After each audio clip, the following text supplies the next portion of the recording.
Welcome back to another episode of Florida Majority. We are joined today by Representative Bob Rommel from District 106. That's down in Naples. We just had our last episode, episode 3, with Representative Jackie Toledo. So we're sticking on the West Coast. Some say the best coast. And we're going to have a little chat about what has been happening in the world of politics. Especially, you have a really interesting perspective, Representative. You moved to the state of Florida from New Jersey.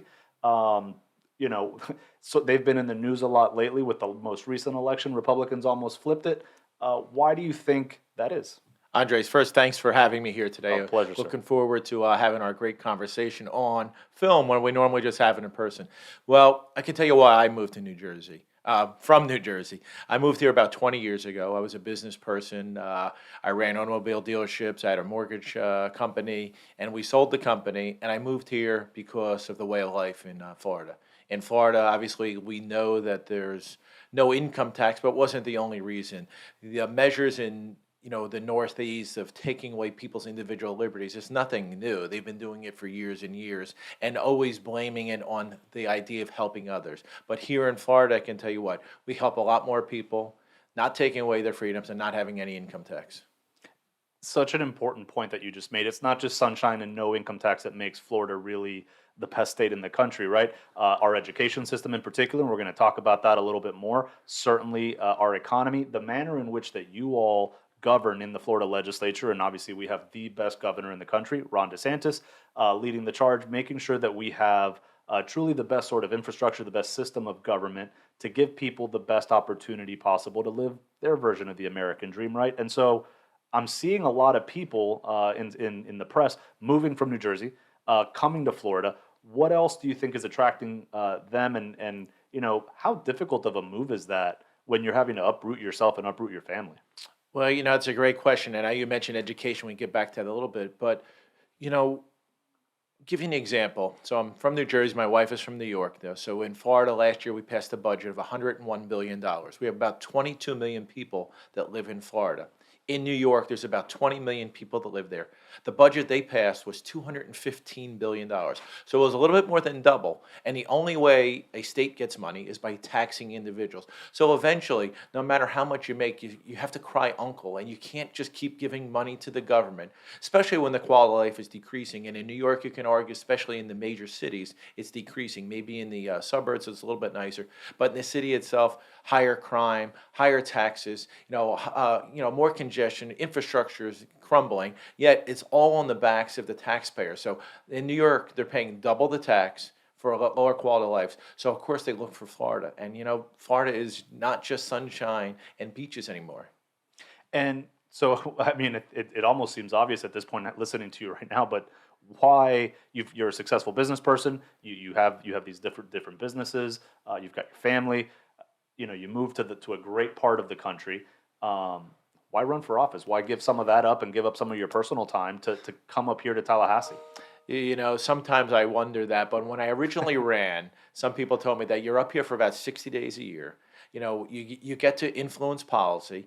And it's only part-time, but it's been nothing further than part-time. I mean, to be successful, you have to put a tremendous amount of time in. But you want to know what? I'm a very humble person. I've had moderate success, especially when I got to Naples, it's very moderate because there's a lot of very successful people in Naples. Sure. But, I've done very well for my life, and I really want to give back to society. I jokingly say I wanted to make sure Florida never becomes New York or New Jersey. But I really wanted to give back, and I think that I have a perspective that from somebody that, grew up as a blue collar family that have made some good financial decisions, but all those decisions always came from hard work, and I wanted to give back, and I wanted to help Florida. And on that idea of protecting Florida from sort of government overreach, that's not just at the state level, like in New York and New Jersey, like you were describing. Federal overreach, serious issue, especially with the Biden administration. We're seeing, whether it's through just executive rulemaking or executive orders, rulemaking at the agency level. What is Florida doing? What have you all been up to the last couple of days and weeks? And what do you think is going to be the course of the next couple of weeks going into the legislative session that Florida will try to take on to continue to protect citizens from federal overreach? Well, we all know that COVID is still here. It's been around for nearly 2 years now in the world. And, in Florida, early on in the COVID epidemic that we had, the governor, we closed down some restaurants and bars early on to get a grip on and say, okay, who's in danger of COVID? How can we help protect individuals without taking away liberties? And then we realized, okay, it's a very bad virus. It attacks older people. It attacks people with underlying conditions. So the governor said, okay, we're not going to lock people down. We're going to let people make their own decisions. We're going to protect, especially the seniors that are most vulnerable. We're going to get PPEs to those people that are working there. But we're going to allow businesses to be open because we know that without business, without commerce, without people working, without people going to school, without people at church, everything fails. And if we look at Florida's economy last year, again, our budget was $101 billion, and we actually put $6 billion in the bank. Again, New York's budget was $215 billion. They actually had to borrow money to get to $215 billion to fund the projects they did. And, it's the leadership. It starts with, our governor. It's with our speaker. It's with the Senate president. And it's with each individual member of the House or the Senate. We had to make tough decisions. There's sometimes we actually have to say no to individual. I'm sorry, we can't do that. We can't bankrupt the future for today's, short-term gain. And, economically, when we started session in 2021, we really thought that there could be a budget shortfall of $5 or $6 billion, which would have meant that we would have done one of two things. We would have had cut services or borrowed money like New York. And we didn't have to do either. We actually put $6 billion in the bank. And, it was an amazing thing because, you want to know what? Today, Florida has one of the lowest infection rates of COVID, one of the lowest death rates of COVID, and we have one of the most vulnerable population with our aging population. So, you know what? Thank God that we had a governor like Governor DeSantis, and then we had leadership in the House and the Senate to make those decisions. Well, and the governor certainly did the right thing with putting seniors first. And he has been right on a lot of these policies, and the media continues to attack him relentlessly for this. But you have stood strong with the governor. Speaker Sprouse has stood strong with the governor. Chairman Renner has stood strong with the governor, and I think that speaks to a unity that our party certainly has right now going into the 2022 election. That we're going to continue to see people coming our way because we have this big positive message, and nowhere else on the spectrum of political issues, I think, is more important than education. Education is another one of those places where we continue to do more with less sometimes, compared to New York, compared to California, who overspends like crazy. Meanwhile, the state of Florida, number one in higher ed, number three overall in education. How'd we get there? It's funny you mentioned education. So one of the reasons I ran for office was originally a school on Marco Island, a charter school called Marco Island Academy. There's a woman there named Jane Watt, and she gave me a book about her school. When I was first running, her school was basically, they were operating out of old cargo containers. And I mean, if I was a kid, I probably wouldn't want to go there because you're in these containers, basically. And she told me the story about how she tried to open a school. And one of the school board members at Collier County at the time said, "Over my dead body, will there ever be a high school on Marco Island?" Over my dead body, she said. Well, she's thrived. The school now is one of the top performing schools in the nation, not just the state. She has local money. Finally, after 10 or 12 years, they actually just opened up this big, beautiful school. So in Florida, even with Governor DeSantis, one of the reasons Governor DeSantis won was about parental choice in education. We see it around our nations where our larger cities fail after year after year after year. We have generations of poverty because children aren't getting the right education. And a lot of people on the left say, we need more money, we need more money, we need more money. Well, in Florida, 30 years ago, people didn't move here because of our education system. We didn't have the best education system in the nation. We had great beaches, great golf courses, and good restaurants and all that stuff. And we had schools. When we actually had schools, there you go. There were some kids, but it wasn't a very good school. Starting with Jeb Bush really had the push for parental choice in education. We knew that most schools they do the best job they can, but every kid's a little bit different. And with Jeb Bush, we pushed for school choice, and charter schools opened up and other things. And now we've gone from just charter schools to homeschooling, other avenues. And we, the state of Florida, we're helping to fund those things, and we're giving parents the choice to send their kids to the best school that they think is necessary. And even through COVID, we were only closed for a few months. And you know what? our kids are thriving. We actually rank third in the nation in K through 12 education, yet we rank in spending like 47th. So when we hear the Democrats or the northern states saying you need more money, it's not about money. It's about giving parents the option and also creating competition. So in the areas of the state where we increase charter schools, because that's what the communities demanded, the traditional public schools grades got better too because competition makes a better product. What do you think the state of Florida would look like if we didn't have all of the choice in education that we have today? We would look like it did 30 years ago. It would be a place for older, wealthier, or older, middle class families would move here, go to the beach, get sunburned, and go to happy hour. So we wouldn't have had the sort of growth that we have. Because it's an interesting thing that you said about when Jeb Bush came into office, right, 24 years ago or so now. 25 years ago, the Republicans flipped the Florida House of Representatives. 26 years ago or so, the Senate flipped to Republican. So we were the first state in the country after since Reconstruction. Now, 122 years of Democrat control that had the state of Florida not going in the best direction, right? Florida's still Florida, so yeah, we had great beaches and we had no income tax, but they were raising the sales tax. They weren't listening to people. They weren't empowering parents.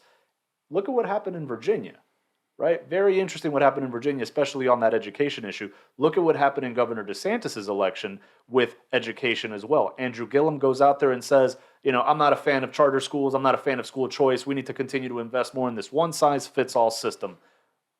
I just want to ask you again, what would Florida look like if we continued to go down the path of the one-size-fits-all system? And what do you think is going to be then the important issue, like it was for Governor DeSantis with education, like it was for now Governor Youngkin in Virginia? What's the big issue going to be like for us in 2022? If again, it's a short time ago, 25 years ago, when the change started in Florida. But education is the pathway to get out of poverty.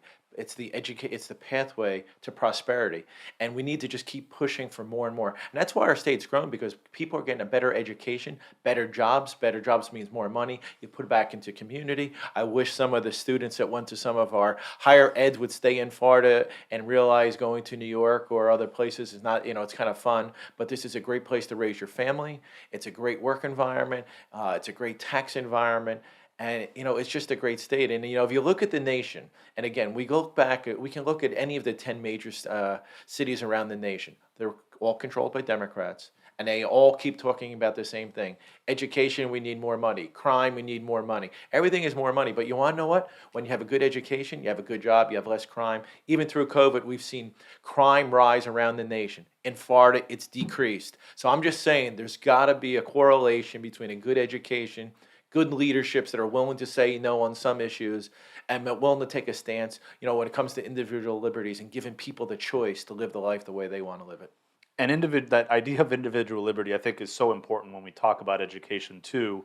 The idea of being able to express yourself freely on your college campus. I remember, going to when I was in school, there were free speech zones, and the idea of I could only, express myself at my university in this particular area versus the entire campus, which I thought was supposed to be an institute of higher learning, of higher thought, of expressing ourselves and sharing ideas, a lot of times gets sort of shut down, right? You pushed for and actually passed a bill related to free speech on college campus. How did that come about? What motivated you to push that? And what are we seeing on campuses today? Well, when I first ran for office, we all have our top 10 things that we're going to run on, whether it's environmental issues, jobs, education.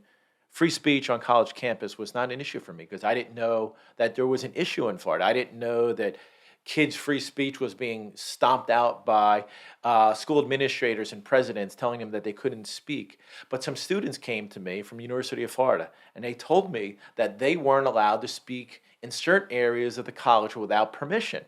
And I said, wait a second. I go, we have a First Amendment where our founding fathers, out of everything that they came up with in the Bill of Rights, so the first thing, the most important thing, was individuals being able to speak freely.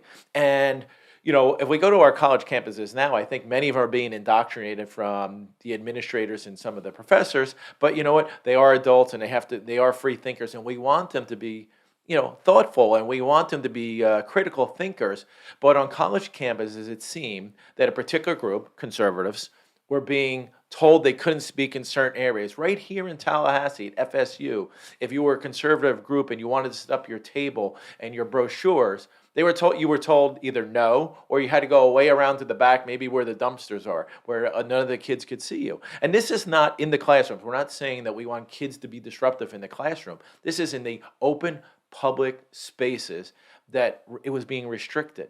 So I actually met with a bunch of college students, and some were saying, oh my God, but we have to control speech. And I said, what do you mean we have to control speech? They said, well, some people say things that are hurtful or hateful. And I said, okay. And they said, well, sometimes when some people say something hurtful or hateful, it causes kids to hurt themselves or commit suicide. And I said, well, if a kid is committing suicide because somebody is hurtful or hateful, they probably have some type of mental illness that we need to deal with as a society, which is another issue in society. And I said, okay, let's just say you're right. Let's just say you're right. And I was telling this student that you're right. We should control hurtful and hateful speech. Who's that person that's going to determine what's hurtful and hateful? And they looked at me, they said, you're the legislator. I said, way too much power for me. I don't want to control what anybody says. And I said, go back to your original saying. When I was a kid, if I didn't like what my sister said or somebody in school, my dad would say in his rough voice, sticks and stones will break your bones, but names will never hurt you. Sure. And I don't know where we've come in society where now we want to destroy somebody's life politically or business-wise because they said something that somebody doesn't like. Yet we have this virus that came from China where we're still doing free trade with, and people are buying iPhones like they're hotcakes. But we're going to destroy somebody because they said something somebody doesn't like. If we can't protect speech, it's all over.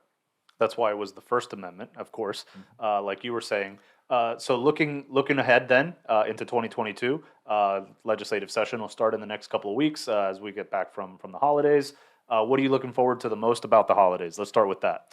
Turkey. Turkey. Thanksgiving is my favorite holiday of the year because it's when we kind of gather around the family, we watch football, we stuff our faces, and as I'm getting a little bit older, I kind of remember days as a kid when you didn't really have a worry in the world, and it was just all about sports, family, and eating. And I kind of want to just get back to that a little bit too. How about Christmas time? Favorite dish?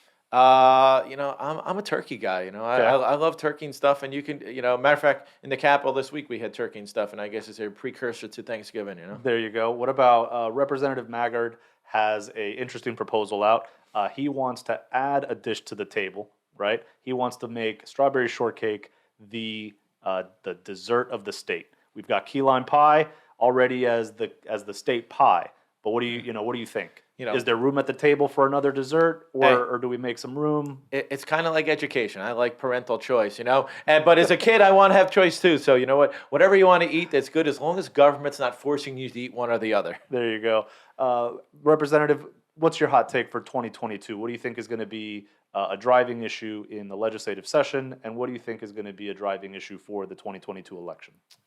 It's truly something I never thought we'd have to deal with. It's the overreach of the federal government. With COVID, first of all, we know that it's a bad virus that came from China. We do know that 99% of the people that get it get better. We know now that we have therapeutics that help those people that got it get better. We have vaccines. So we have a lot of ways to deal with it.